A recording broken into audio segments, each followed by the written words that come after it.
Hi, Dr. Heather here from Wellspring Chiropractic Lifestyle Center. Today we are talking about concussion and what some of the long-term impacts can be. And this is really not just about how it affects the brain. The concussion actually can affect the rest of the body.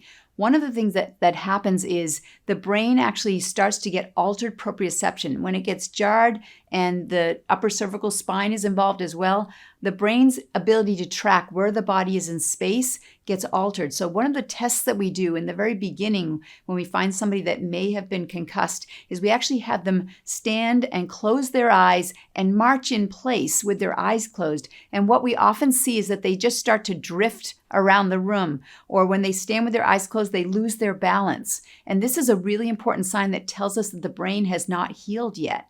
Well, when this happens where the brain loses that proprioception or that sense of where the body is very accurately in space, we know that shift in awareness can affect them during play. So if they go back into play, it is actually 3.7 times greater percentage or 3.7 times higher likelihood of an ACL tear following a concussion.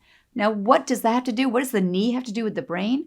Well, the brain is tracking where the body is in space at all times. And now you put that athlete into fast motion and they think that their ankle and their foot is in one place and actually it's not really there. And you have that knee getting jarred out to the side just as they go through a righting reflex with a fast motion, and that righting reflex is going to wrong them because their body is not where they thought it was, and then they blow that ACL. So that's one thing that's very common to follow concussion.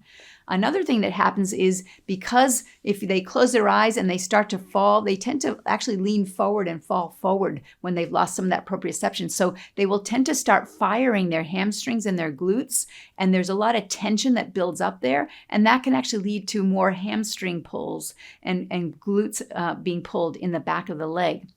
The other thing that can happen is there can be fascial adhesions. So if you ever had plantar fasciitis, where you get those restrictions and you know how painful that can be in your feet.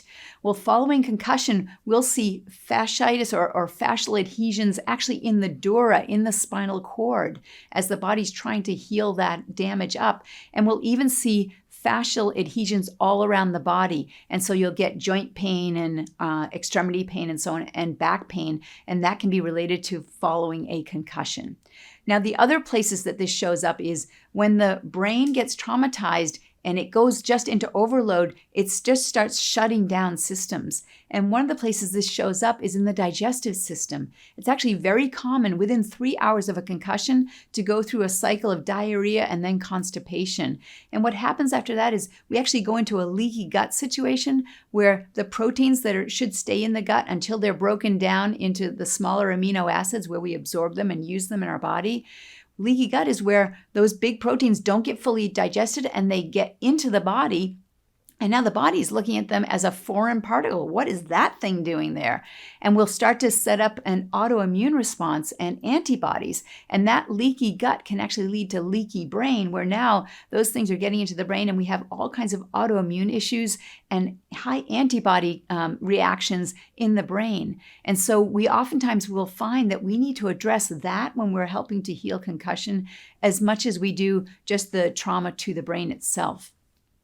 One of the other things that shows up is Tommy John surgery increases. So we know that the ACL injuries can occur, but also when you start to throw again after a concussion, if you don't have that accurate proprioception, then we start to see tearing of the ligaments and the tendons in the elbows and in the shoulder. And there's an increase in Tommy John surgery that's needed following concussion. So when we start to look at these stats and how they play out, we can see that it's much more than just the brain that's affected with a concussion.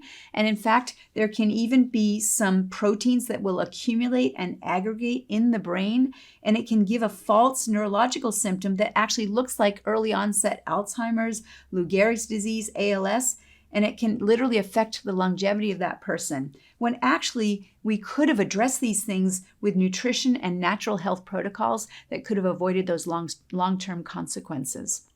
So I hope that you found that this was useful. If you did, please share this with friends and family so that we can help them as well. I look forward to sharing more with you soon.